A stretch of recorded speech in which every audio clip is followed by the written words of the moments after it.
Before we begin the story, let us know where you're watching from by leaving a comment below. If you enjoy this video, don't forget to like and subscribe. Have a wonderful day.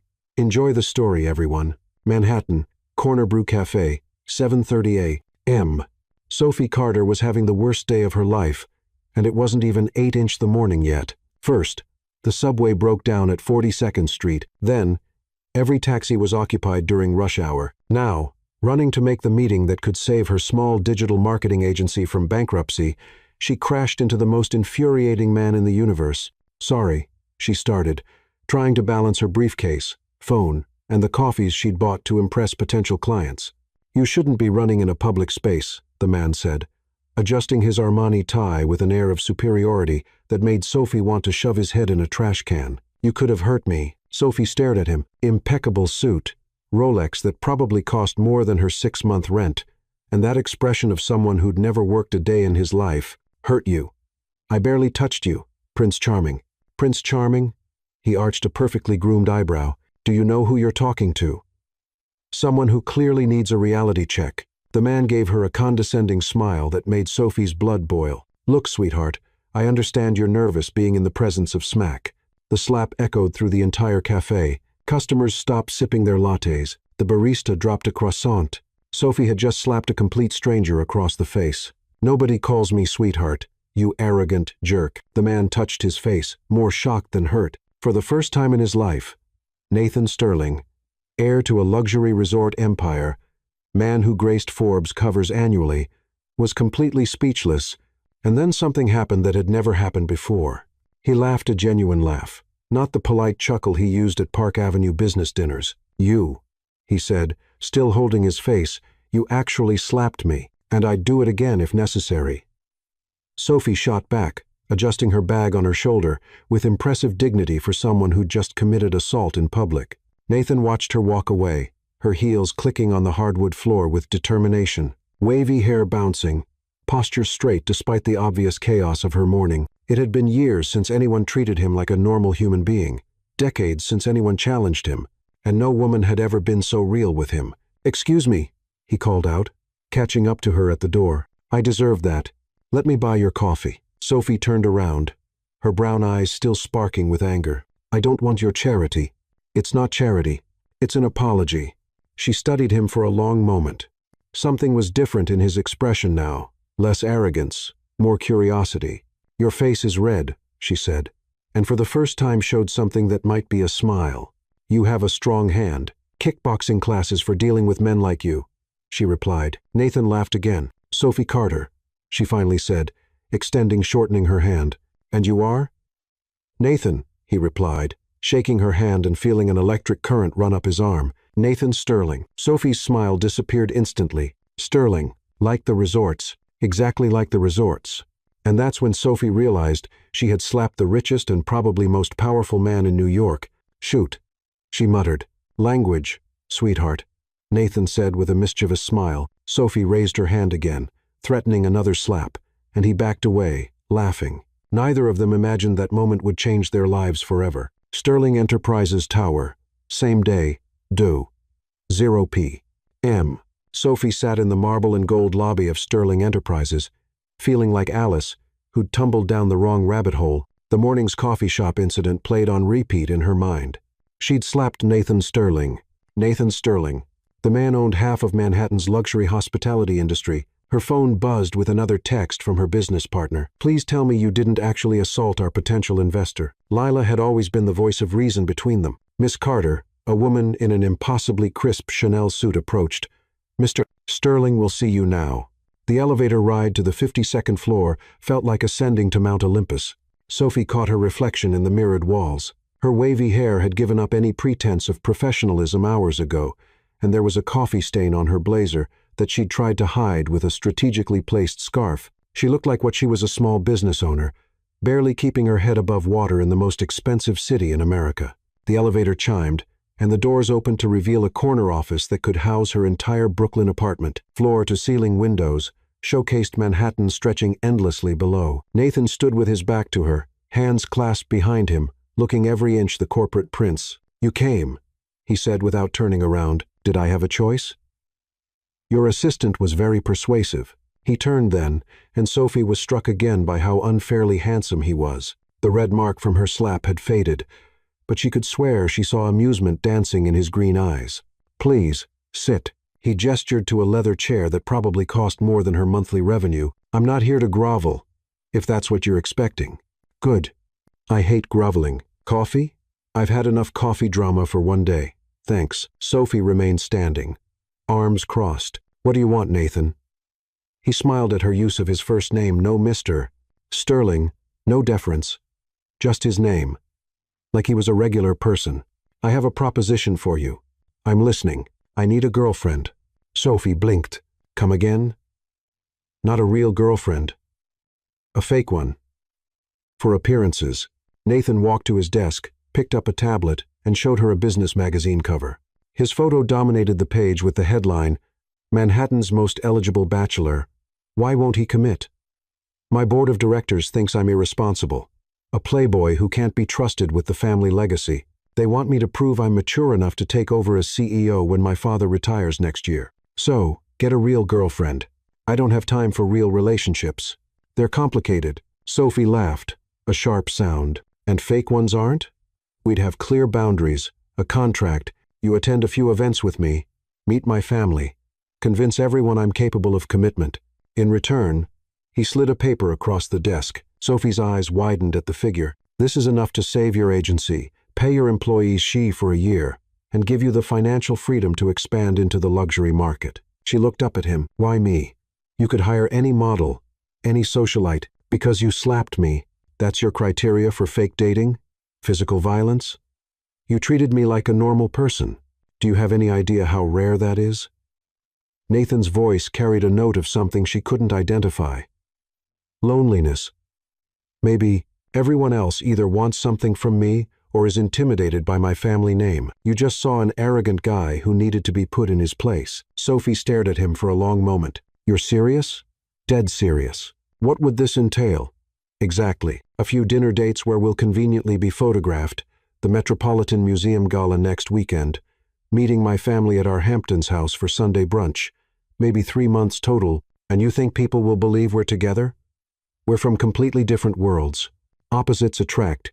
Besides, the best performances are built on truth.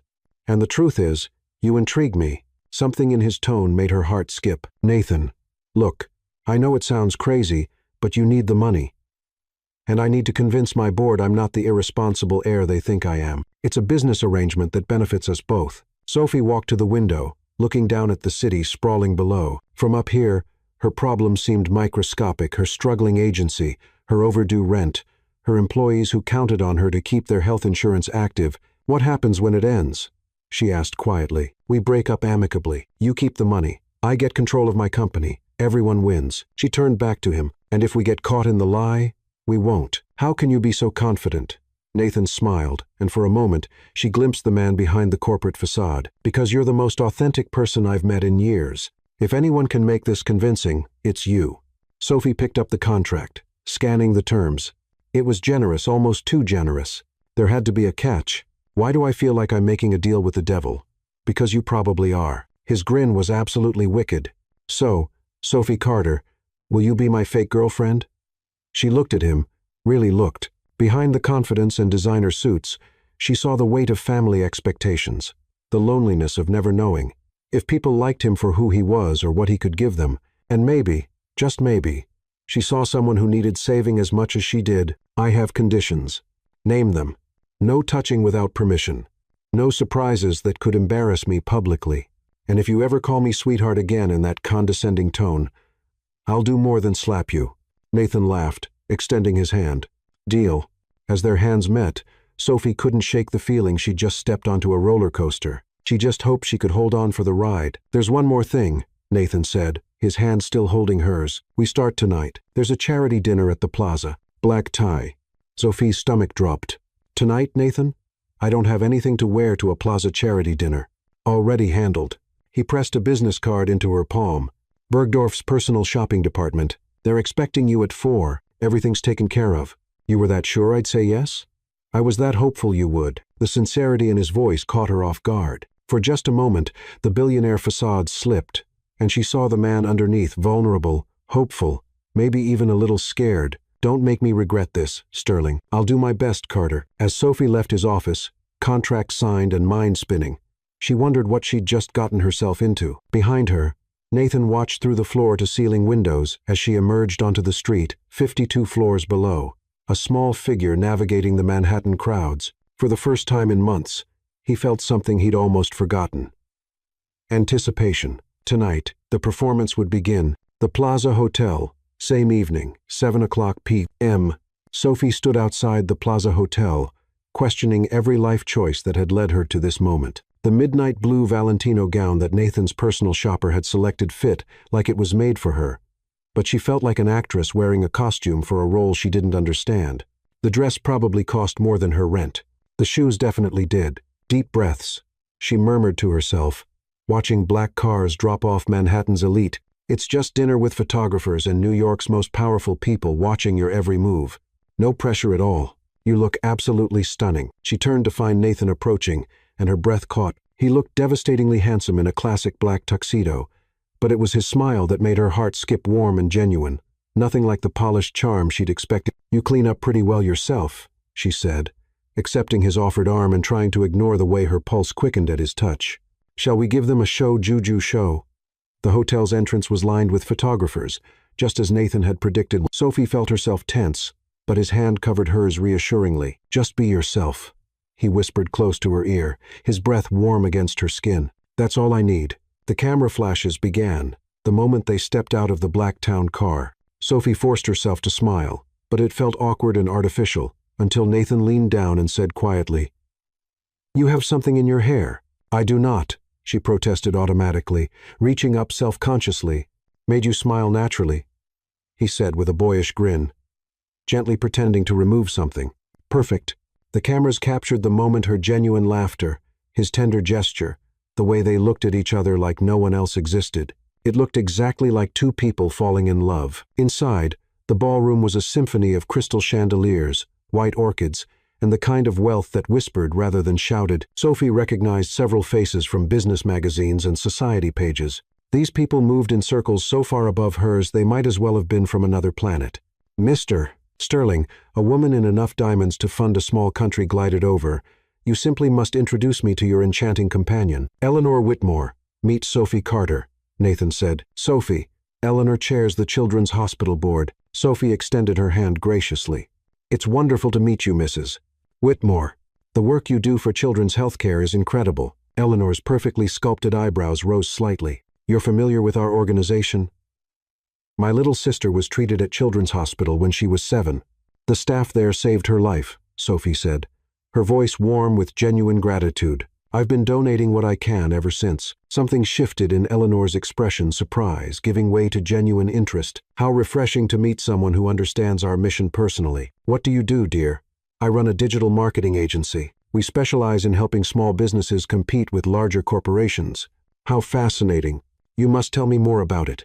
As Eleanor engaged Sophie in animated conversation about her business, Nathan watched with growing admiration. Sophie wasn't trying to impress anyone or name-drop her way into acceptance. She was simply being herself, passionate, intelligent, genuine. "Your girlfriend is lovely," Eleanor said quietly to Nathan when Sophie stepped away to check her phone. "She's nothing like your usual type." "What's my usual type?" "Beautiful but vapid, wealthy but entitled. Sophie is." Eleanor paused, choosing her words carefully. "Substantial. Don't lose this one, Nathan." Before he could respond, a commotion near the entrance caught their attention. A stunning redhead in a dress that belonged more on a red carpet than at a charity dinner swept into the ballroom, followed by her usual entourage of socialites and photographers. Nathan's entire demeanor changed, his jaw tightened, and Sophie felt him withdraw even though he hadn't moved an inch. "Ex-girlfriend?" she guessed, returning to his side. "Worse. Ex-fiancée. The redhead, Vivian Langston." Sophie remembered from the gossip columns, spotted them across the room and made a beeline for their table. Her smile was perfectly practiced and completely predatory. "Nathan, what a delicious surprise." Her eyes swept over Sophie with the precision of a jewelry appraiser evaluating a questionable diamond. "And who is this charming creature?" "Vivian." Nathan's voice was carefully neutral, Meet Sophie Carter. Vivian. Sophie. Carter. Vivian tapped her perfectly manicured finger against her glossy lips. I'm sorry. I don't recognize the family name. Are you in real estate? Fashion? Your people must be in something significant for Nathan to be seen with you at an event of this caliber. The insult was delivered with such sweetly venomous precision that Sophie almost admired the artistry of it. Almost. Actually, Sophie said with her brightest smile, I'm nobody particularly important, just a middle-class girl from Brooklyn who runs a small business and drives a Honda that's older than some of the wine being served tonight. Nathan finds my complete lack of social pedigree refreshing, apparently. Vivian's smile faltered. She clearly hadn't expected Sophie to own her ordinariness so boldly and without shame. How quaint. Vivian's voice dripped with condescension. Nathan always did enjoy his little experiments. Is that what you were? Sophie asked with innocent curiosity. An experiment? Nathan nearly choked on his champagne. Vivian's face went through several interesting shades of pink. Well, she said tightly, her composure cracking just slightly, enjoy your little adventure, Nathan. We all know how these fascinating diversions typically end. After she glided away with her entourage in tow, Nathan stared at Sophie with something approaching awe. Did you just completely dismantle my ex-fiancée with honesty and self-deprecating humor?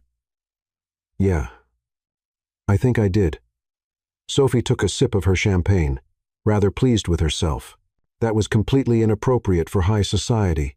I know. I warned you. I'm not good at this whole elite social thing. It was magnificent. Nathan's smile was brilliant and genuine.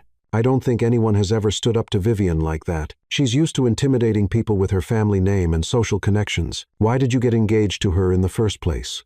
Nathan's smile faded slightly. Because it made perfect sense on paper. Our families have known each other for generations. Our business interests aligned beautifully. Our social circles overlapped completely. We were what everyone called the ideal power couple. And in reality? In reality, I felt like I was slowly suffocating. He met her eyes. She never would have slapped me in a coffee shop. Most rational people wouldn't slap strangers in coffee shops. Maybe. But you saw right through all the superficial nonsense and called me out for being a pompous jerk. When was the last time someone did that to me? He paused, considering. Actually, when was the first time someone did that to me? Sophie studied his face in the soft ballroom lighting. It must be lonely. Having everyone treat you like you're untouchable. You have no idea. The orchestra began playing, and couples moved toward the dance floor. Nathan stood and offered his hand. Care to dance, Miss Carter? I should probably warn you. I learned to dance at my cousin's quinceañera. Not cotillion. Even better. As they moved onto the dance floor, Sophie was surprised by how naturally she fit into Nathan's arms. He was an excellent dancer, leading her through the waltz with easy confidence. You're full of surprises, she said as he spun her gracefully. So are you? Eleanor Whitmore doesn't give her approval lightly. She genuinely likes you. She's easier to talk to than your ex-fiancé. Most people are. Nathan's hand tightened slightly on her waist. Can I ask you something? Shoot. Your sister, the one who was treated at Children's Hospital, is she okay now? Sophie's expression softened. She's perfect. Studying pre-med at Columbia, actually wants to be a pediatric surgeon because of her experience there. She says someone saved her life when she was 7, so now she wants to spend her life returning the favor. Nathan was quiet for a moment, and when he spoke, his voice was unusually thoughtful. That's beautiful. She's pretty amazing. Sophie looked up at him. Why do you ask? Just trying to understand what makes you tick. You're not like anyone I've ever met. Is that good or bad? It's terrifying, he said honestly, and completely fascinating. The song ended. But they remained in each other's arms for a moment longer than necessary. Around them, the charity dinner continued. Speeches were made, donations were pledged, and New York's elite patted themselves on the back for their generosity. But Sophie was only aware of Nathan's green eyes looking down at her like she was the most interesting person in the room. We should probably, she began. Probably, he agreed, but neither of them moved. Nathan, Sophie, a photographer appeared beside them. Mind if I get a shot for the Times Society page? They posed, Nathan's arm around Sophie's waist, her hand resting on his chest. To anyone watching, they looked like a couple completely smitten with each other. The terrifying part was how easy it felt to pretend. As they smiled for the camera, Sophie couldn't shake the feeling that somewhere between the coffee shop slap and this moment, The lines between performance and reality had started to blur, and judging by the way Nathan was looking at her, she wasn't the only one feeling it. Sterling Estate, East Hampton. 2 weeks later, Sophie stared at the Sterling family estate through the passenger window of Nathan's Aston Martin and wondered if she'd somehow driven into a movie set. The sprawling mansion looked like something from The Great Gatsby, all white columns, manicured lawns, and the kind of old-money elegance that whispered power across generations. "You grew up here?" she asked, trying to keep the awe out of her voice. "Summers and weekends," Nathan replied, his hands tightening slightly on the steering wheel. "The main family house is in the Upper East Side." "Right. Of course, the summer house." Sophie shook her head. "I grew up in a 2-bedroom apartment in Brooklyn. Our idea of a summer house was opening the fire escape window." Nathan glanced at her, and she caught something vulnerable in his expression. "Were you happy growing up in Brooklyn?" The question surprised her. "Yeah. Actually, my parents worked hard, but we had family dinners every night, game nights on weekends. My mom would blast salsa music while she cooked, and my dad would dance with her in the kitchen." She paused. "Were you happy?" Nathan was quiet for a long moment. "I don't think I knew what happy was supposed to feel like. I knew successful, accomplished, appropriate, but happy." He shrugged. That wasn't really the point. Sophie felt something tighten in her chest. Before she could respond, the front door of the mansion opened, and a woman who could only be Nathan's mother emerged. Margaret Sterling was exactly what Sophie had expected. Perfectly coiffed blonde hair, pearl necklace, and an expression that could cut glass at 50 paces. "Showtime," Nathan murmured, getting out to open Sophie's door. "Remember," Sophie whispered as he helped her out, "I'm your girlfriend who makes you laugh and brings out your human side." "Right. And you're the woman who sees past the money to the devastatingly charming man beneath. Let's not oversell it." Nathan's laugh was genuine, and Sophie felt some of her nervousness ease. They could do this. It was just a performance. "Nathan, darling." Margaret Sterling's voice carried the kind of cultured authority that suggested she'd been chairing charity committees since birth. She offered her cheek for a kiss, her eyes already assessing Sophie with surgical precision. "Mother, I'd like you to meet Sophie Carter." "Sophie, this is my mother, Margaret Sterling." "Mrs. Sterling, it's such a pleasure to meet you."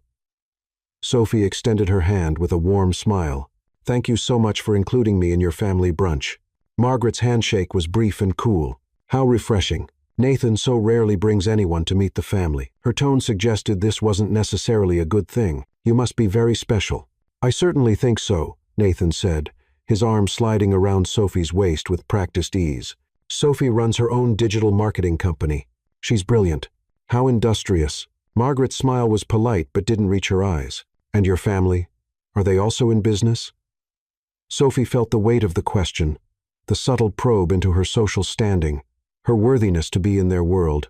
"My father is a high school history teacher, and my mother manages a community center in Brooklyn. They're both retired now, but they taught me the value of hard work and treating people with kindness, regardless of their circumstances." Margaret's expression didn't change, but Sophie caught the slight tightening around her eyes. Strike one for the middle-class girl. How grounded of them. "Well, come along. The others are waiting on the terrace."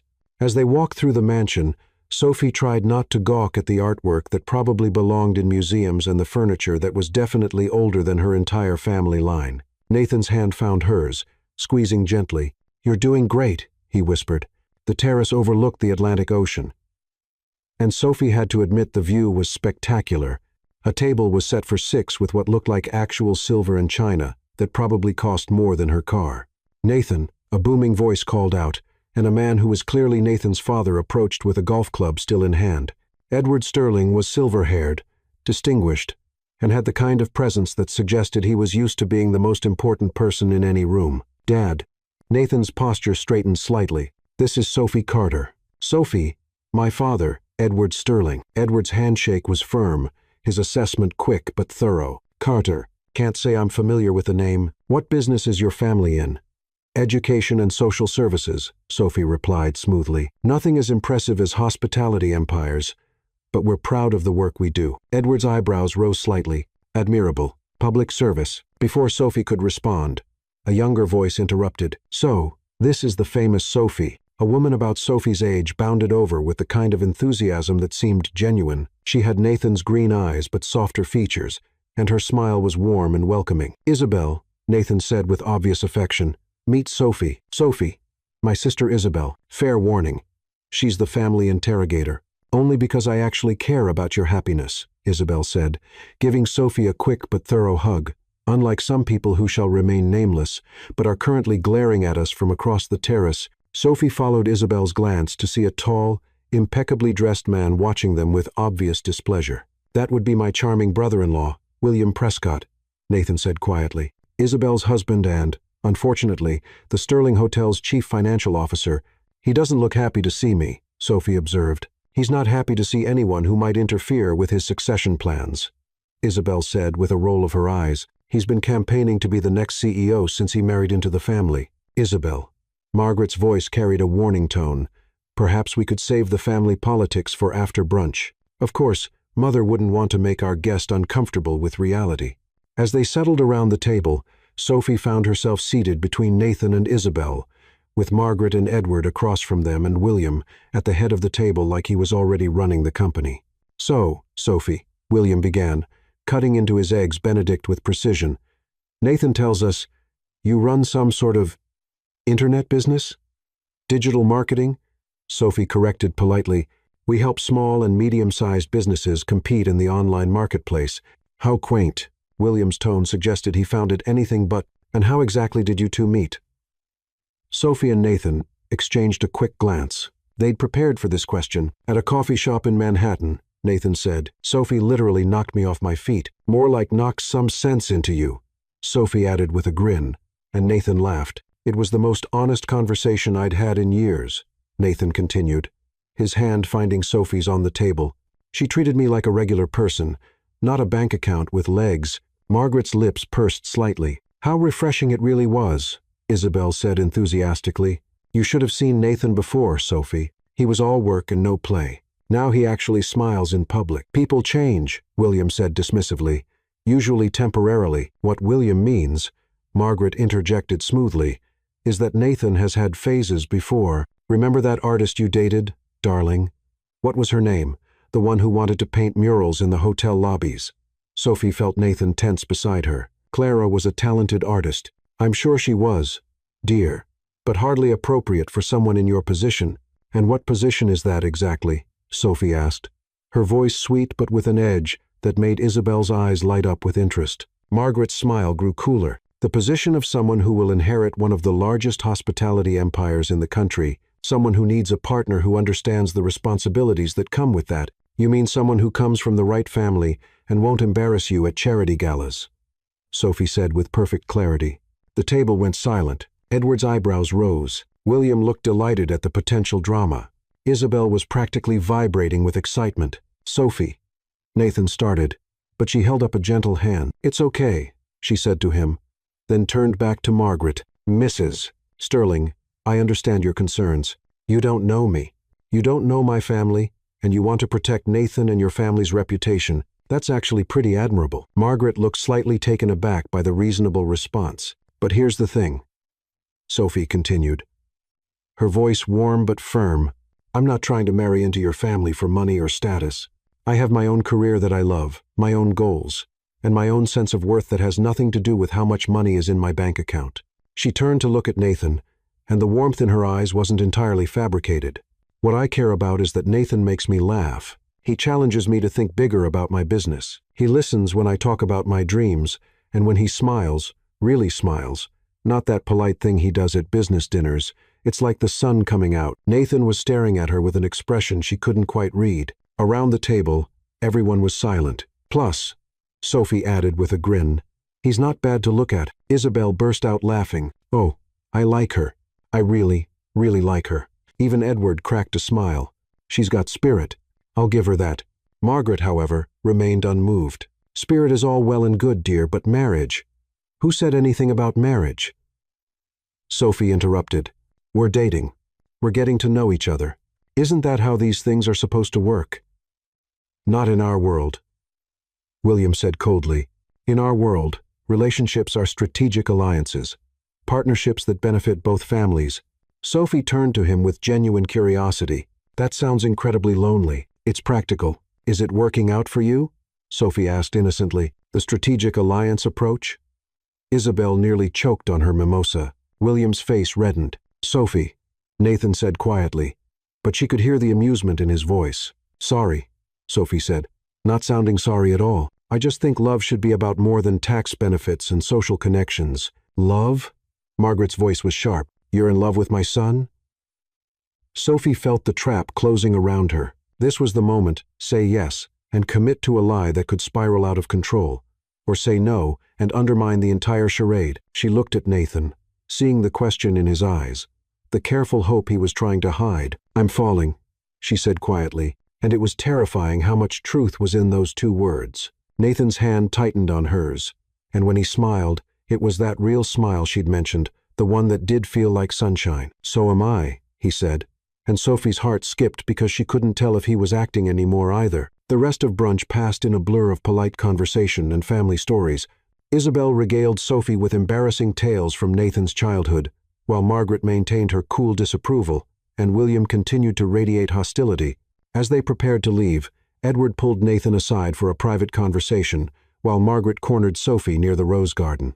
"You seem like a nice enough girl," Margaret began, her tone suggesting this wasn't entirely a compliment. "But you need to understand what you're getting into." "What do you mean?" "Nathan isn't just a man, dear. He's a sterling. That comes with responsibilities, expectations, a way of life that—" She paused, choosing her words carefully. "That people from your background often find overwhelming." Sophie felt her temper flare but kept her voice level. "What exactly is my background, Mrs. Sterling?" "Working class. Nothing wrong with that, of course, but it's different. The pressures of this family, the scrutiny, the social obligations, it changes people.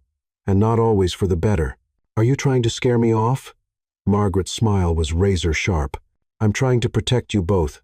Nathan has a tendency to romanticize things that are different from his world. But the novelty always wears off, and then you're left with incompatible lives and broken hearts." "Maybe," Sophie said carefully.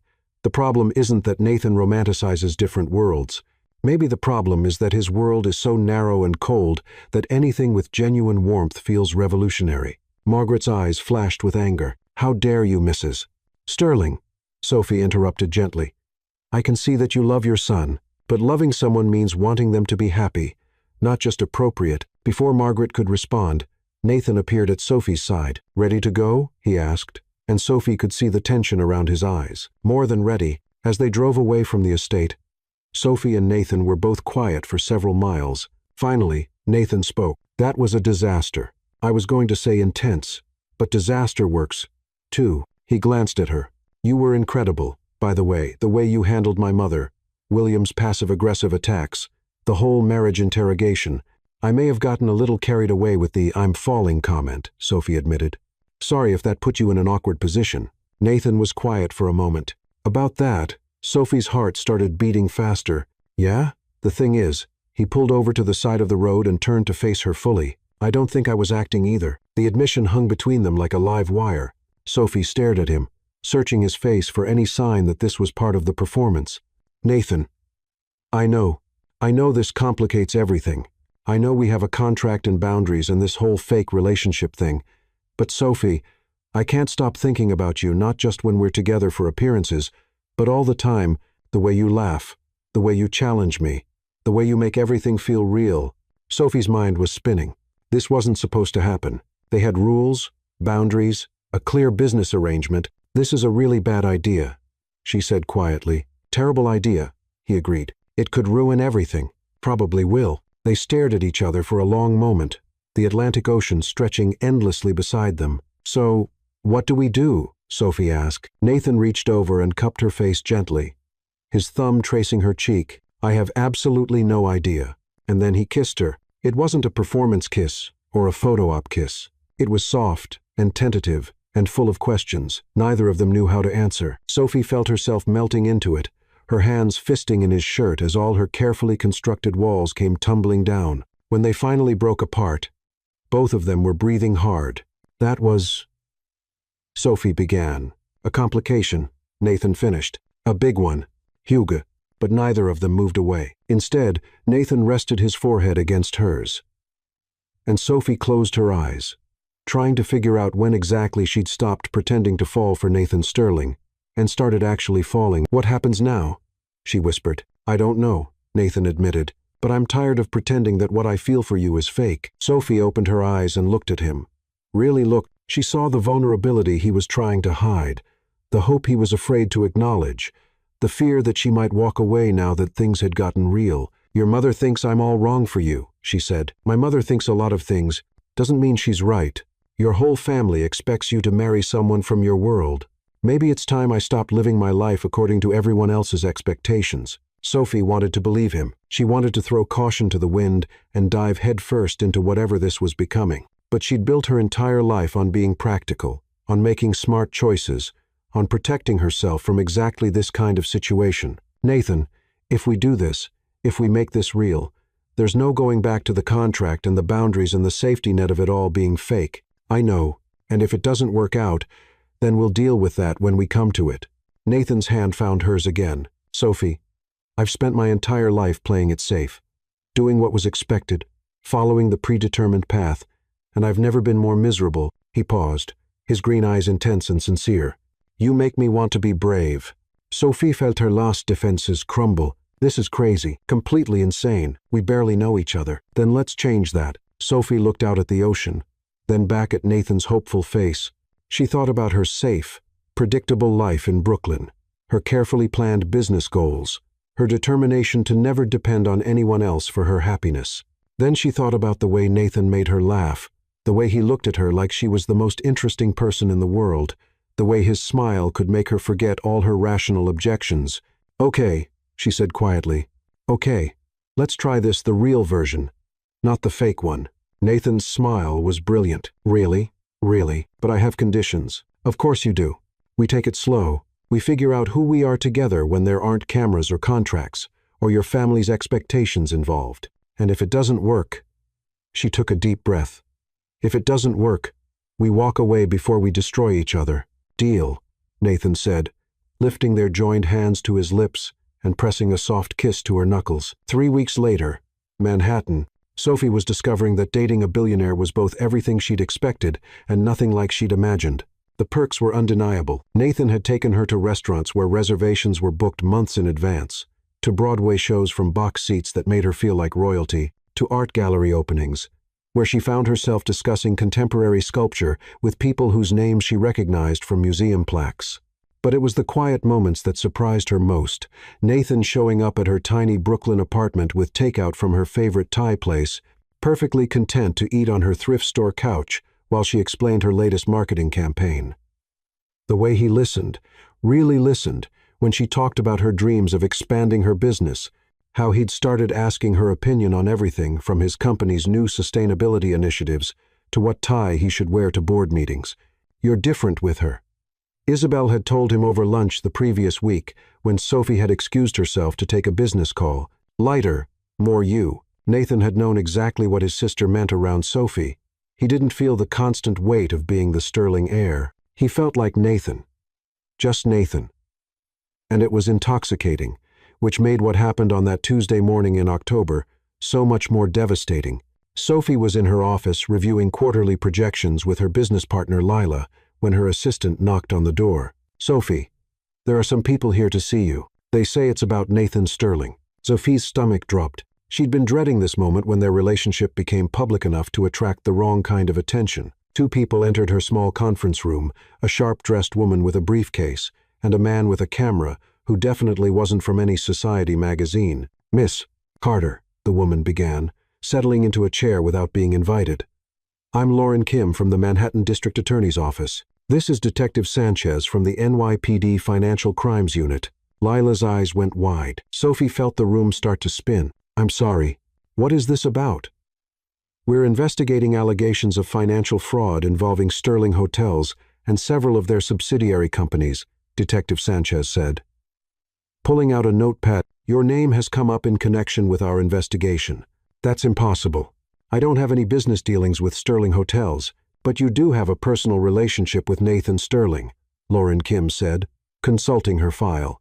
And you recently received a substantial payment from a Sterling family trust, nearly $500,000. Sophie's mouth went dry.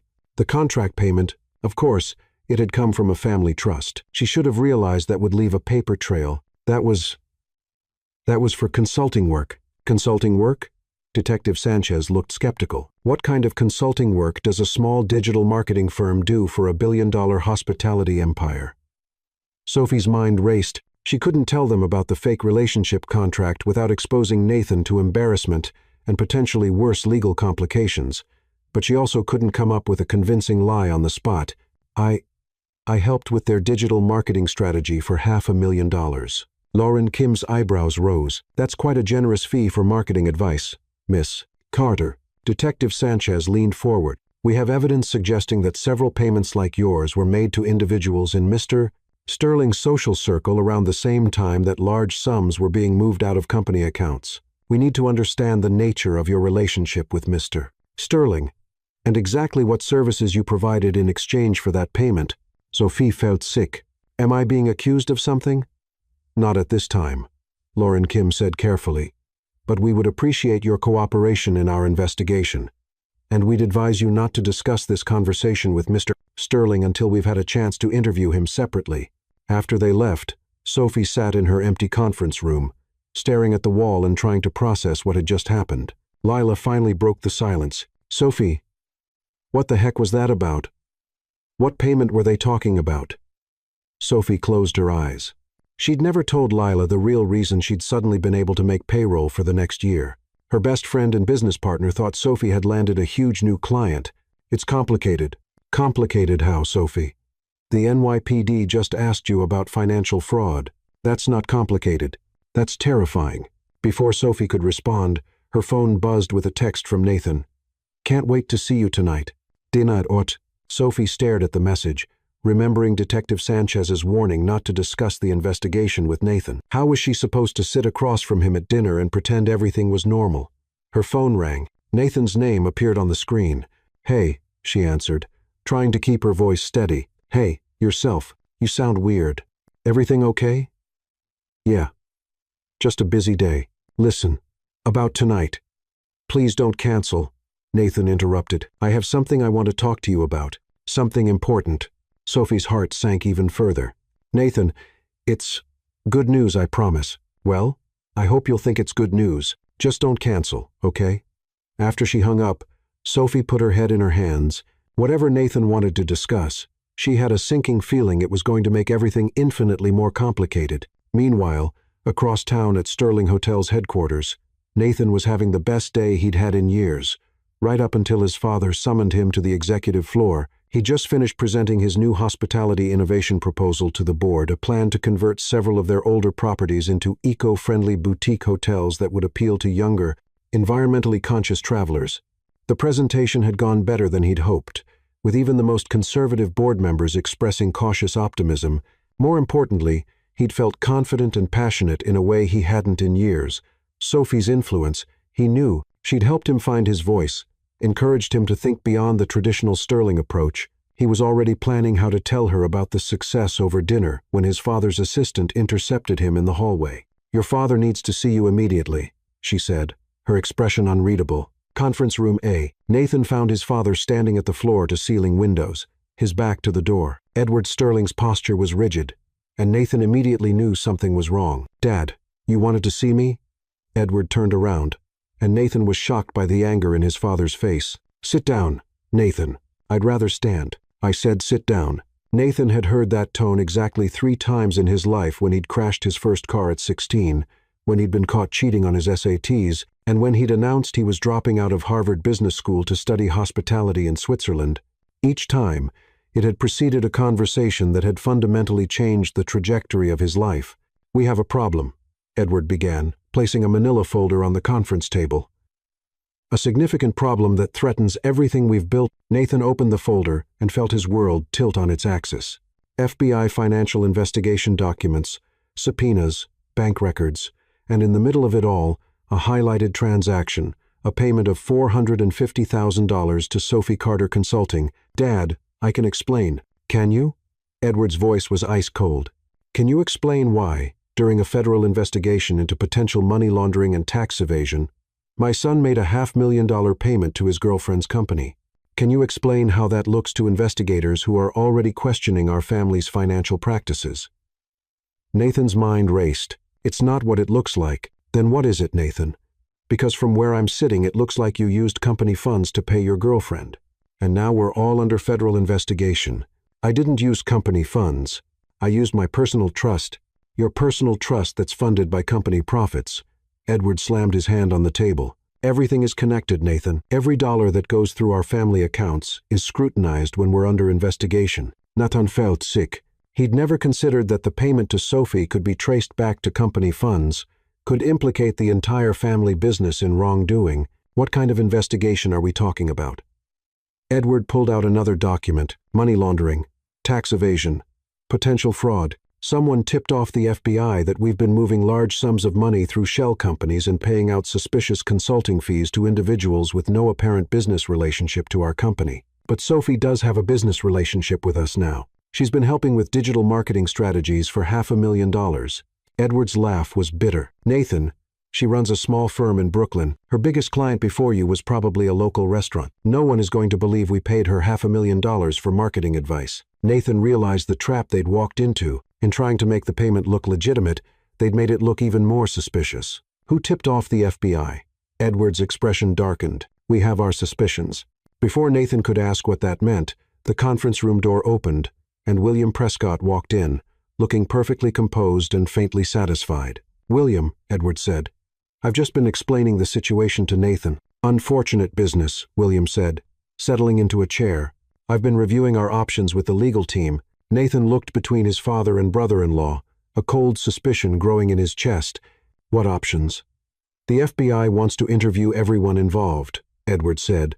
Family members, employees, anyone who received significant payments in the last 6 months, including Sophie, William added helpfully. Nathan's blood ran cold. You're going to drag Sophie into this? She's already in it, Edward said harshly. The moment you decided to use family money to pay your girlfriend, you made her part of this investigation. She didn't do anything wrong. Maybe not, William said smoothly. But the optics are terrible. The heir to a hotel empire paying large sums to his girlfriend right before a federal investigation. It looks like either corruption or money laundering. Nathan stared at William, pieces clicking into place. You did this. I'm sorry. You tipped off the FBI. You've been looking for a way to discredit me. And you found it. William's expression didn't change, but Nathan caught a flash of something that might have been satisfaction. That's a serious accusation, Nathan. I hope you have proof. Boys, Edward interrupted. This isn't the time for family politics. We need to focus on damage control. What kind of damage control? Nathan asked. Edward and William exchanged a look that made Nathan's stomach drop. The board is meeting tomorrow morning, Edward said carefully. Given the circumstances, they're going to vote on whether you should be removed from the CEO succession plan. Nathan felt like he'd been punched. What? It's temporary, Edward said quickly, until this investigation is resolved and we can clear up any questions about your judgment. My judgment? Nathan, William said with fake sympathy, you have to understand how this looks. You've been making erratic decisions, dating outside your social circle, and now there's a federal investigation involving payments to your girlfriend. The board has to consider the company's reputation. Nathan looked at his father. And you agree with this? Edward's face was pained but resolute. I think you need to step back until we can sort this out. Take some time away from the company. Let the investigation run its course. You're suspending me. We're protecting you, William corrected. And protecting the company. Nathan stood up slowly, his mind reeling. In the span of 20 minutes, he'd gone from the heir apparent to a company pariah under federal investigation. What about Sophie? What about her? Edward asked. She is going to be questioned by the FBI because of a payment I made to her. Her business, her reputation, everything could be destroyed because of me. That's unfortunate, William said. But it's out of our hands now. Nathan looked at his brother-in-law with new understanding. This wasn't just about removing him from the succession plan. This was about destroying his relationship with Sophie, isolating him from anyone who made him happy, ensuring he came back to the family business grateful and compliant. You magnificent snake, Nathan said quietly. William smiled. I don't know what you mean. Yes, you do. Nathan turned to his father. Dad, you're being played. William orchestrated this whole thing. Nathan. Edward's voice held a warning. You're upset.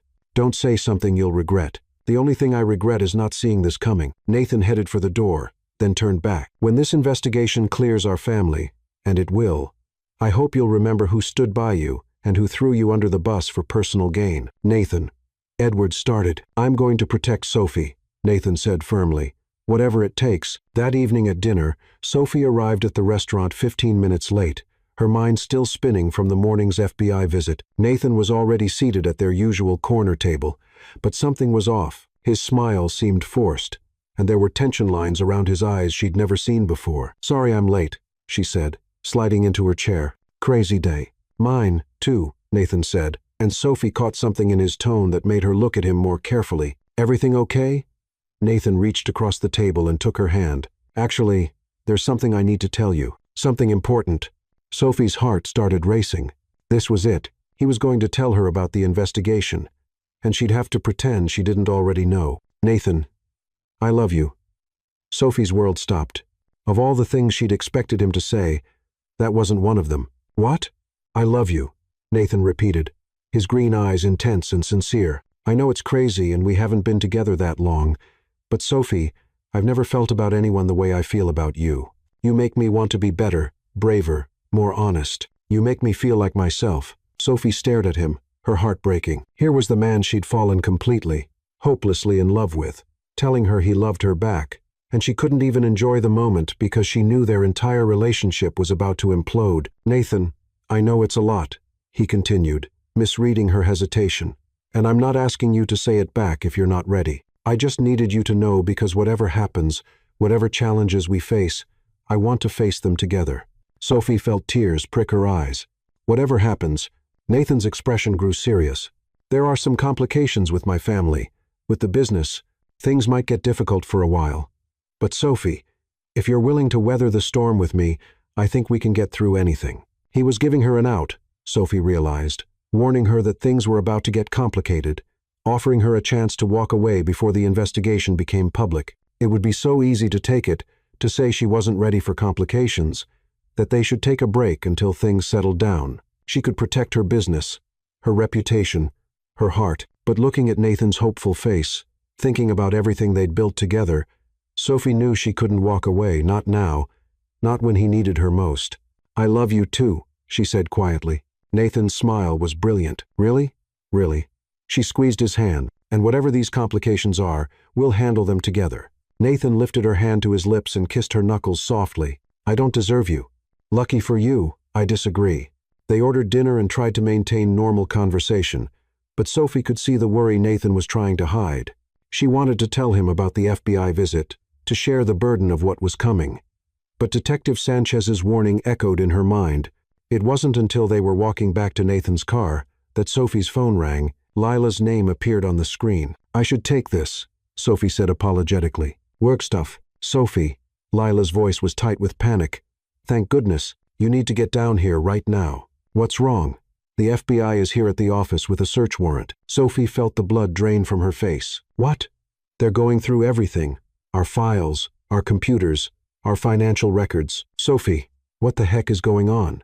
Nathan was watching her face, and she saw the moment he realized something was terribly wrong. Lila, I'll be right there. She hung up and looked at Nathan, who was already pulling out his own phone. Sophie. What he stopped, staring at his screen. I have 12 missed calls from my father. They looked at each other, both understanding that whatever they'd been trying to protect each other from had just exploded into the open. The FBI searched your office, Nathan said quietly. It wasn't a question. You already knew about the investigation, Sophie replied, equally quiet. I was trying to figure out how to tell you. So was I. They stood on the sidewalk, people walking around them, the city continuing to move while their world crumbled. Sophie, Nathan said carefully, the payment I made to you, it's part of the investigation. They think it looks like money laundering or fraud. I know. They came to see me this morning. Nathan closed his eyes. This is my fault. I never should have involved you in my family's business. Nathan, no. Listen to me. He opened his eyes, and Sophie saw desperation there. This is going to get ugly. My family, the media, the investigation, they're going to come after you. They're going to try to destroy your business, your reputation, everything you've worked for. We'll fight it. Sophie, you don't understand. My brother-in-law has been planning this. He wants me out of the company, and he's willing to destroy anyone who stands in his way, including you. Sophie felt a chill that had nothing to do with the October evening. What are you saying? Nathan took her hands in his, and she could see the pain in his face. I'm saying maybe we should take a break until this investigation is over, until the danger to you passes. You want to break up? I want to protect you. Sophie pulled her hands away. From what? From you? From your family? From the investigation? From all of it? Sophie stared at him. Understanding. Dawning. You think if we're not together, they'll leave me alone. I think if you're not connected to me, you have a better chance of surviving this intact. And what about us? Nathan's smile was heartbreaking. There might not be an us to save if I don't protect you now. Sophie felt something crack inside her chest. So that's it. The first real crisis we face. And you want to run? I want to keep you safe. I didn't ask you to keep me safe, Nathan. I asked you to love me. I do love you. That's why I have to do this. Sophie looked at the man she'd fallen in love with, the man who'd just told her he loved her back, and realized he was about to walk away from everything they'd built together. You know what I think? She said, her voice steadier than she felt. I think you're scared, not of the investigation, not of your brother-in-law, but of fighting for something that matters, of choosing love over the easy path. Nathan flinched. That's not fair, isn't it? Your whole life, you've done what other people expected, what was safe, what was appropriate, what kept everyone happy. And the first time you have to choose between what other people want and what you want, you're already backing down. Sophie, please understand. I understand perfectly. Sophie's voice was cold now, anger and hurt, mixing into something sharp and cutting. I understand that you talk a good game about being brave and choosing love, but when it actually matters, you're just another rich boy who runs home to daddy when things get complicated. Nathan looked like she'd slapped him again. Sophie. Goodbye, Nathan. Sophie turned and walked away, not trusting herself to look back. Behind her, she could hear Nathan calling her name, but she didn't stop. It wasn't until she was in a taxi heading back to Brooklyn that she let herself cry. 2 days later, Sophie sat in her apartment surrounded by legal documents and newspaper clippings. The story had broken that morning. FBI investigates Sterling Hotels in money laundering probe. Her name was mentioned in the 3rd paragraph. Her phone had been ringing non-stop reporters. Potential clients canceling contracts.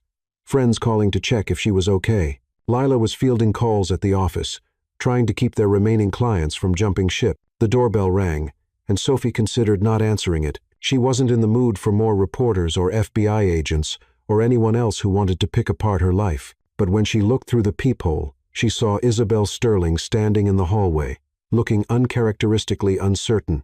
Sophie opened the door. Isabel? Hi.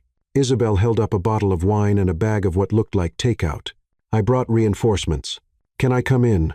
Sophie stepped aside, and Isabel entered her small apartment, looking around with obvious curiosity. This is nice, Isabel said, and she sounded like she meant it. Very real. It's about to be really empty if I can't save my business. Isabel set the wine and food on Sophie's coffee table. That's actually why I'm here. Well, partly. I don't understand. Isabel sat down on Sophie's couch and looked directly at her. I know what William did. I know he orchestrated this whole investigation to get Nathan out of the succession plan. Sophie felt a flicker of hope. Can you prove it? Not yet, but I'm working on it. Isabel paused. I also know my brother is an idiot. Despite everything, Sophie almost smiled. Which brother? The one who thinks he's protecting you by breaking your heart. Sophie sat down across from Isabel. He told you what happened? He didn't have to. He looks like someone ran over his puppy. Plus, he's been staying at my place for 2 days, eating ice cream and watching old romantic comedies. It's pathetic. He left you? He left everyone, moved out of his apartment, took a leave of absence from the company, basically went into hiding. Isabel opened the wine with practiced efficiency. He thinks if he disappears, the investigation will focus on him and leave you alone. Will it? Probably not. William wants to destroy anyone who matters to Nathan. That includes you. Sophie felt exhaustion wash over her. So, what am I supposed to do? My business is falling apart. My reputation is in ruins. And the man I love thinks the best way to help me is to abandon me. You fight, Isabel said simply. You fight for your business, your reputation. And yes, even for my stupid brother. Isabel, I can't. Sophie, can I tell you something about Nathan that he probably never told you? Sophie nodded. When we were kids, Nathan had this dog. A golden retriever named Max. Nathan loved that dog more than anything in the world. But when Nathan was 12, our father decided Max was becoming a distraction from Nathan's studies, so he had the dog sent away to live on a farm upstate. Sophie's heart clenched. That's awful. Nathan was devastated. But you know what he did? He accepted it. He thanked our father for making the responsible decision and never mentioned Max again. Isabel took a sip of wine. That's what Nathan does when he loves something. He lets other people convince him it's for the best to give it up. So, what changed? What made him different with me? You did. For the first time in his life, Nathan fought for something he wanted. He stood up to our mother, defied family expectations, chose love over duty. Isabel leaned forward, but now he's scared. Scared that loving you will destroy you the way staying in our family destroyed him. Sophie was quiet for a long moment. What if he's right? What if being with him will destroy me? What if it won't? Isabel countered. What if fighting for each other makes you both stronger? Sophie looked around her apartment at the legal documents, the canceled contracts, the evidence of her life falling apart. I don't know how to fight this, Isabel. I'm not built for corporate warfare and family politics and federal investigations.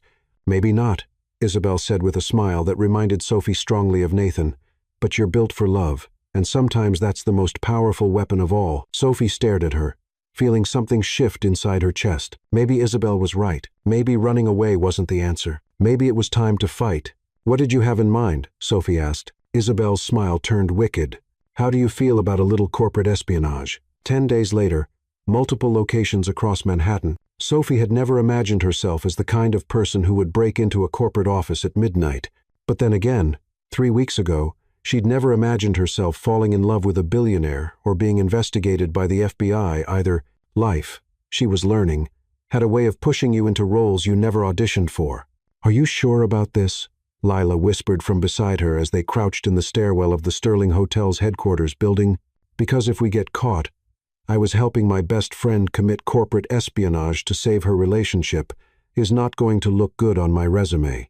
We're not committing corporate espionage, Sophie whispered back, adjusting the strap of her laptop bag. We're conducting an independent investigation into potential fraud. Isabel gave us the access codes. Isabel is Nathan's sister. This feels like a family conspiracy. It is a family conspiracy, came Isabel's voice from the comm device in Sophie's ear. She was coordinating from her apartment, hacking into security cameras and guiding them through the building remotely. And we're the good guys. Now stop talking and move. You have a narrow window before the night security guard does his next round. Sophie and Lila made their way up to the 28th floor, where William Prescott's corner office overlooked the Hudson River. According to Isabel, William had been sloppy in covering his tracks, overconfident that his plan to frame Nathan would work without scrutiny.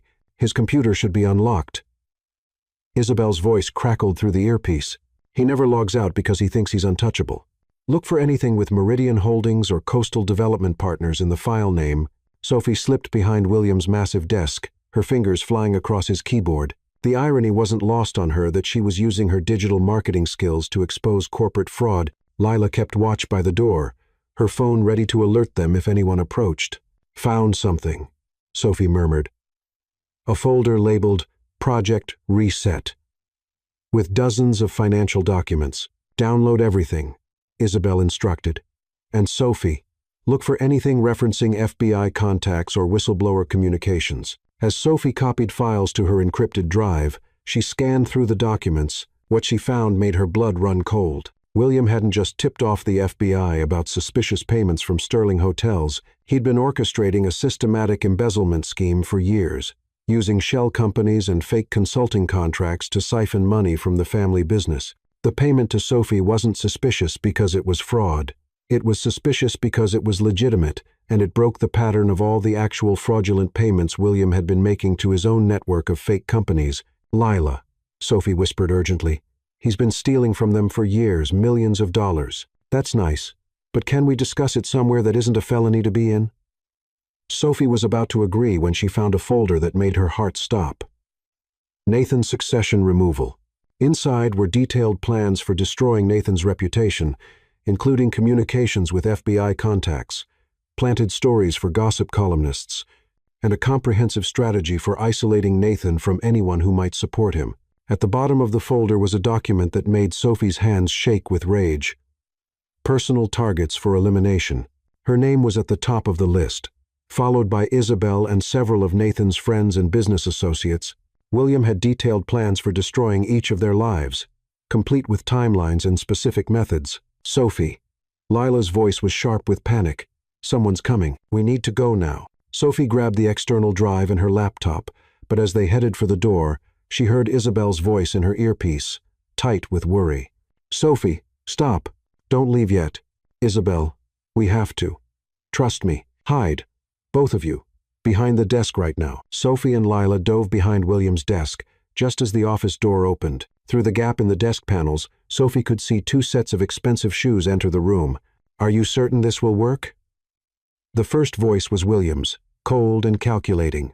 The FBI is convinced, replied the second voice, which Sophie recognized as belonging to Margaret Sterling, Nathan's mother. Nathan's fingerprints are all over the shell company documents we planted in his apartment. By tomorrow morning, he'll be arrested for embezzlement and money laundering. Sophie's blood turned to ice. They were framing Nathan for William's crimes. And the girl? William asked. Sophie Carter will be charged as an accomplice, Margaret said dismissively. Her business will be destroyed. Her reputation ruined. She'll be lucky if she doesn't serve prison time. Sophie felt Lila grab her hand, squeezing tight to keep her from doing something rash. You're certain Edward will support this? William continued. Edward wants the scandal to end, and he wants Nathan to learn his place in this family. Margaret replied. When Nathan is cleared of the charges after serving enough time to humble him, he'll be grateful to return to the company on our terms, without the distractions of inappropriate relationships or misguided independence, and I'll be CEO, as was always the plan. Nathan was never suited for leadership too soft, too emotional, too willing to put personal feelings above family interests. Sophie had heard enough. She pulled out her phone and started recording the conversation, her hands trembling with rage. The FBI raid is scheduled for tomorrow at dawn, Margaret continued. Nathan's apartment, his office, and Carter's business. By noon, both of them will be in custody. Perfect. And Isabel? Isabel will fall in line once she sees what happens to people who oppose family decisions. She's always been smarter than Nathan. As their footsteps retreated, Sophie and Lila remained frozen behind the desk until Isabel's voice came through the earpiece. They're gone. You can come out now. Sophie stood on shaking legs, her mind reeling from what she'd just heard. Margaret Sterling, Nathan's own mother, was actively participating in destroying him and everyone he cared about. Did you get all of that?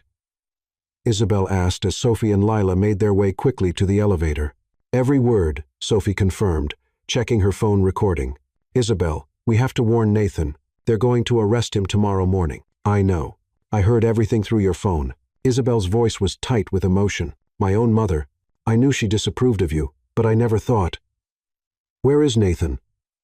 Lila asked as they reached the lobby.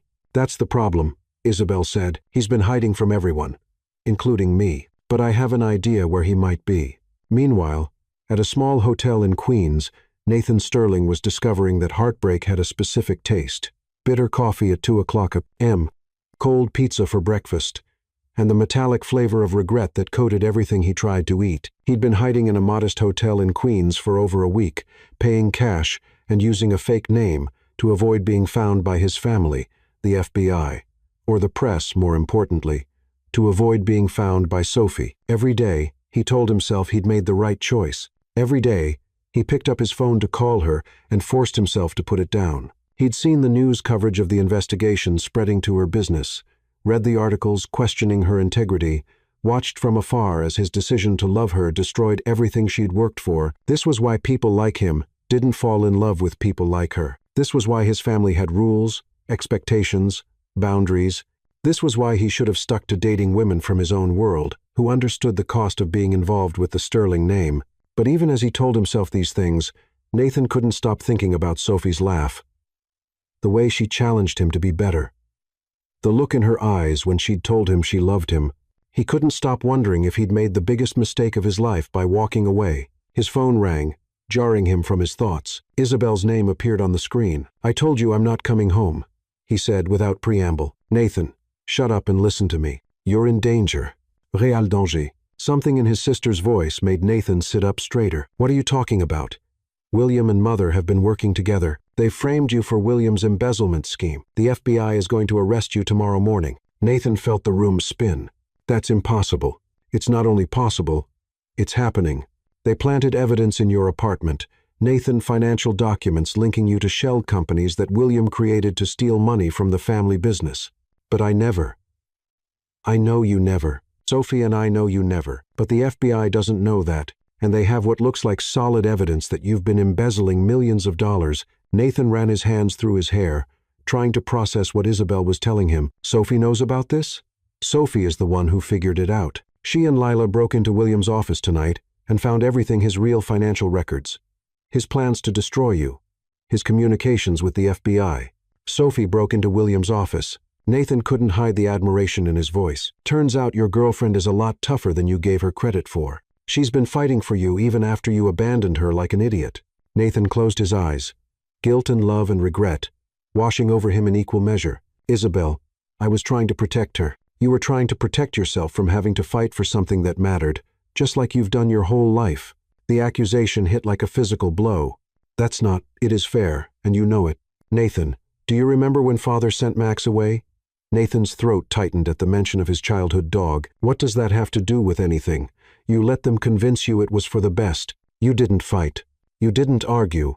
You just accepted that loving something meant losing it, and you've been doing the same thing ever since. Max was a dog. Isabel, this is Sophie's life, her future, and she's willing to fight for it. She's willing to fight for you, for your relationship, for the truth. But you ran away because fighting is scary and losing is possible. And it's easier to give up than risk failure. Nathan was quiet for a long moment, his sister's words hitting deeper than he wanted to admit. What if I fight and lose anyway? What if loving her really does destroy her?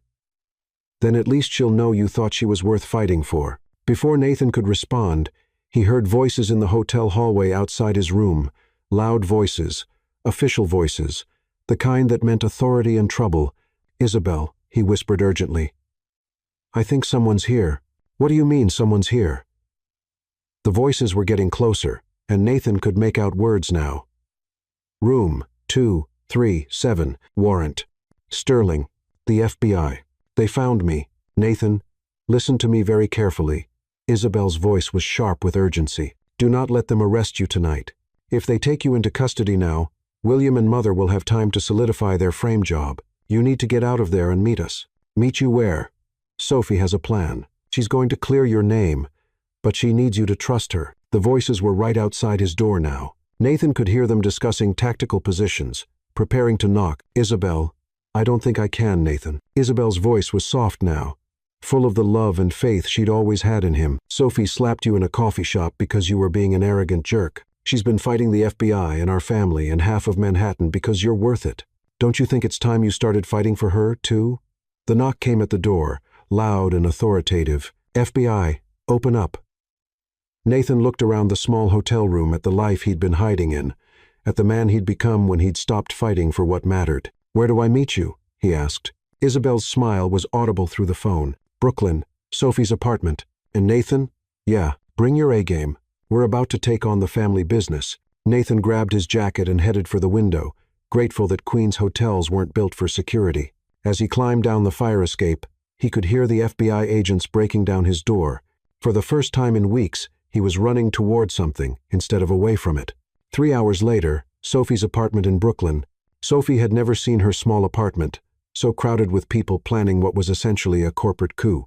Isabel sat at her kitchen table, surrounded by laptops and legal documents. Lila was on the couch with her own computer, coordinating with several of their freelance tech contractors who specialized in digital forensics. And pacing by the window, looking like he'd rather be anywhere else, was Michael Lee, Sophie's ex-boyfriend from college, who happened to be an investigative journalist for the Wall Street Journal. I still can't believe you called Michael, Lila muttered, not looking up from her screen. We need someone with media connections who can get this story out fast, Sophie replied, checking her phone for the 100th time. And Michael owes me a favor. He owes you more than a favor, Isabel said with interest. What exactly did you do for him? She wrote his senior thesis. Lila said helpfully, the one that got him hired at the Journal. I helped him research it, Sophie corrected. And right now, that connection might save Nathan's life. Michael stopped pacing and turned to face the room. Okay, let me make sure I understand this correctly. You want me to publish a story accusing one of New York's most prominent families of fraud, embezzlement, and framing their own son based on evidence obtained through breaking and entering. When you put it like that, it sounds bad, Isabel said. It sounds insane, Michael countered. It sounds like career suicide. It sounds like the kind of story that gets you sued into oblivion by people who have more lawyers than I have brain cells. Sophie looked at Michael, seeing the conflict in his face. He wanted the story, it was huge, the kind that could make his career, but he was scared, and she understood that everyone in this room was risking something enormous. Michael, she said quietly, what if I can give you something even better than accusations? What if I can give you proof? She pulled out her phone and played the recording she'd made of William and Margaret's conversation as their voices filled the small apartment.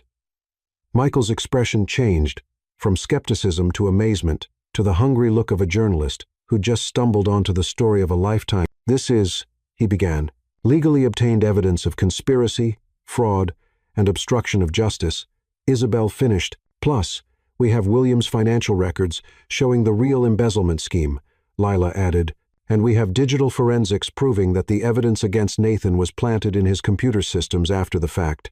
Michael stared at them all. You realize what you're asking me to do? This isn't just exposing corporate fraud. This is taking down one of the most powerful families in New York. Part of that family, Sophie corrected, the part that's trying to destroy an innocent man. The part that's been stealing from their own company for years, Isabel added. The part that's willing to send people to prison to cover their tracks, Lila concluded. Michael was quiet for a long moment, weighing the risks against the potential reward. Finally, he nodded. I'll need independent verification of everything, sources who can go on record, financial experts who can authenticate the documents. Done, Isabel said immediately. I can provide internal sources at Sterling Hotels who've suspected William for years, but were afraid to speak up. And I can connect you with forensic accountants who specialize in corporate fraud, Sophie added. Michael pulled out his own laptop. Okay, but we need to move fast. If the FBI arrests Nathan tomorrow, this becomes infinitely more complicated. About that, Isabel said, glancing at Sophie, Nathan should be here soon. Sophie's heart jumped. He's coming here? I convinced him to stop running and start fighting. You convinced him, or you ordered him? Lila asked with a grin. A little of both. Sophie felt a mixture of anticipation and terror. She hadn't seen Nathan since their devastating breakup, hadn't heard his voice except in her dreams and nightmares. What if seeing him again made her lose her resolve? What if he was still convinced that leaving her was the best way to protect her? What if he'd decided he didn't love her anymore? The knock at her door came at exactly 4 o'clock a.m., soft but insistent. Sophie's heart hammered as she approached the door, checking the peephole to see Nathan standing in the hallway. He looked terrible, exhausted, unshaven, wearing clothes that had clearly been slept in. But when their eyes met through the small window, she saw something she hadn't expected. Determination. Sophie opened the door, and for a moment, they just stared at each other. All the words they needed to say, all the hurt and love and fear and hope, hung in the air between them. Hi, Nathan said finally. Hi, yourself.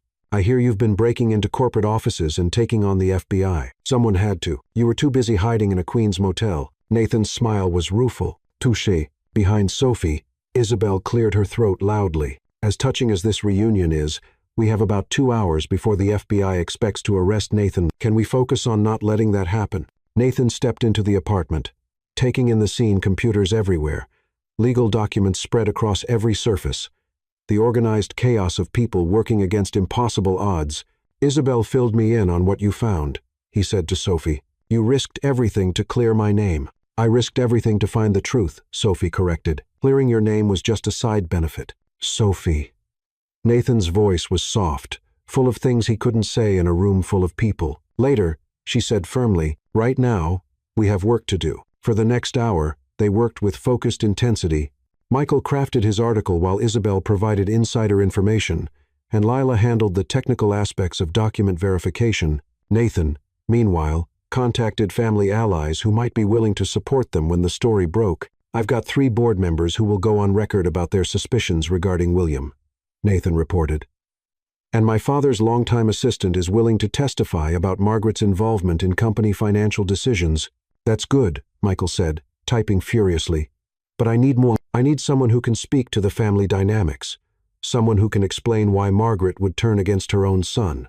Sophie and Nathan exchanged a look. They both knew who could provide that insight. but neither wanted to suggest it. Eleanor Whitmore, Isabel said quietly. She's known our family for 30 years, serves on multiple boards with Mother, and she genuinely likes Sophie, the woman from the charity dinner?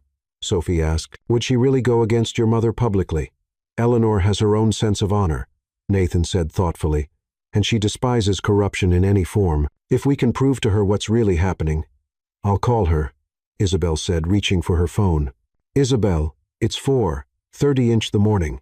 Eleanor gets up at 5 o'clock to swim laps in her pool. She'll be awake.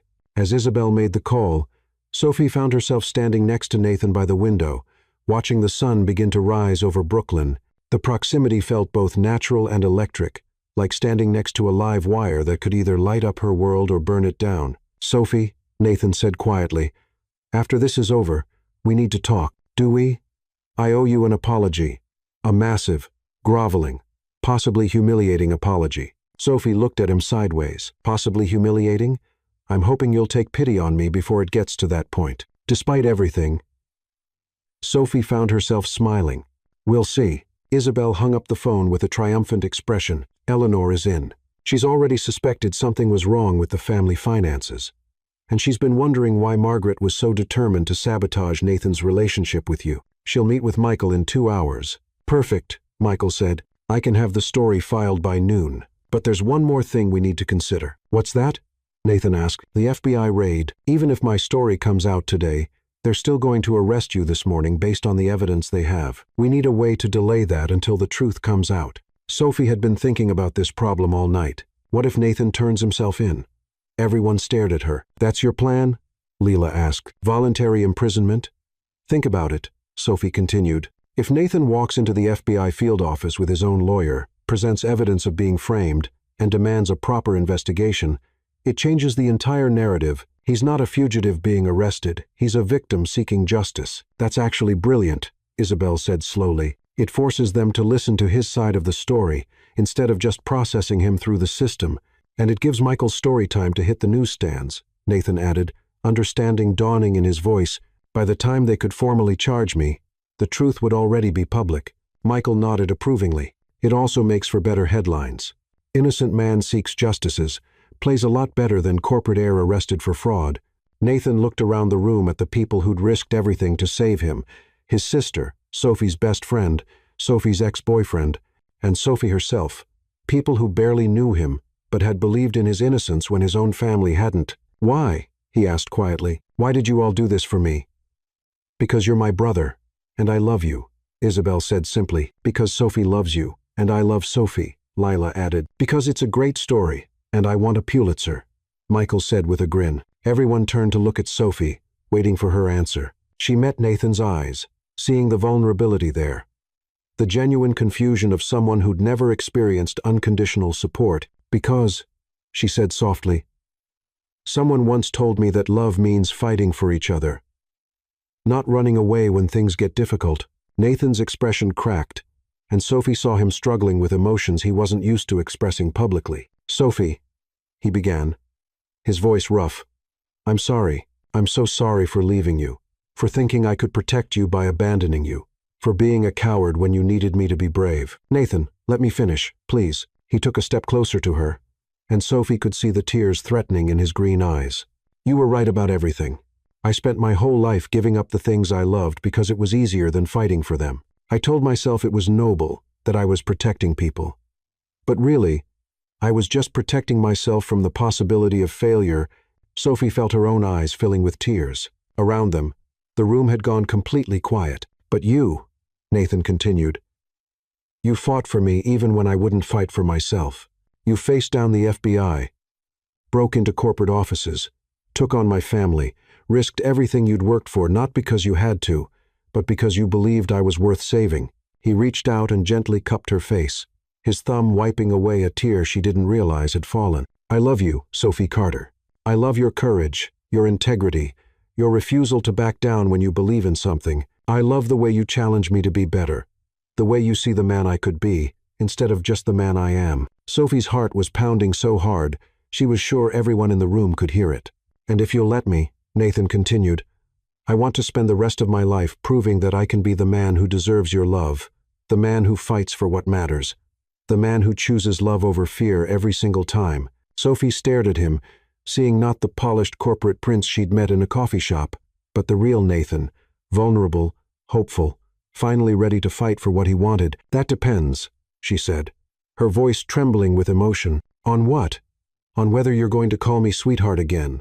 Nathan's laugh was watery, but genuine. "Never again, I promise." "Then yes," Sophie said, stepping into his arms. "Yes, to all of it."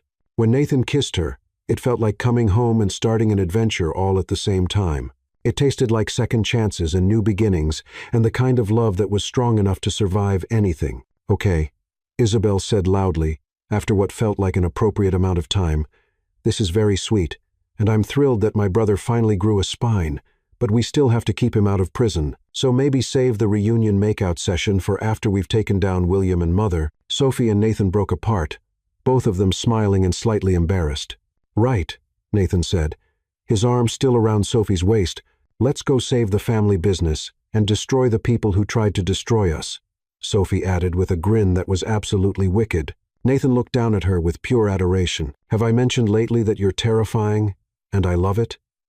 You can mention it again later. Right now, we have a war to win." 6 hours later, FBI field office, Federal Plaza. Nathan walked into the FBI building, flanked by his lawyer, Michael Lee, and Sophie, feeling more confident than he had in weeks. Behind them, Isabel coordinated with a growing team of supporters, board members, family allies, financial experts, and journalists who were all working to expose the truth. The story had broken an hour earlier. Michael's article in the Wall Street Journal was already being picked up by major news outlets across the country. Sterling Hotels. Heir framed by family members in complex embezzlement scheme. The evidence was damning, the sources credible, and the public reaction swift and decisive. Special Agent Julia Torres, who'd been leading the investigation, met them in the lobby.